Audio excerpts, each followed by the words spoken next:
Le président sud-africain Cyril Ramaphosa a exprimé ce mardi sa profonde gratitude au président russe Vladimir Poutine après l'annonce du retour de plusieurs citoyens sud-africains envoyés sur le terrain pour combattre en Ukraine.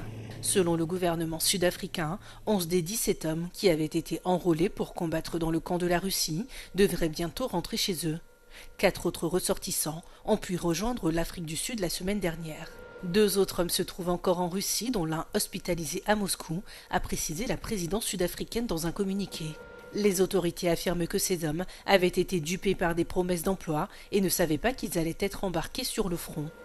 Lors d'un appel téléphonique ce mois-ci avec le président russe, Cyril Ramaphosa a évoqué le sort des 17 hommes qui avaient lancé des appels de détresse au gouvernement sud-africain en novembre dernier, après s'être retrouvés piégés dans la région ukrainienne du Donbass. Cette annonce intervient alors que l'invasion russe en Ukraine entre dans sa 4e année ce 24 février. À l'occasion de cet anniversaire, le président ukrainien Volodymyr Zelensky s'est exprimé, affirmant que Vladimir Poutine n'a pas atteint ses objectifs de guerre ni brisé les Ukrainiens. En 4 ans, l'offensive massive russe en Ukraine a fait des centaines de milliers de morts et de blessés.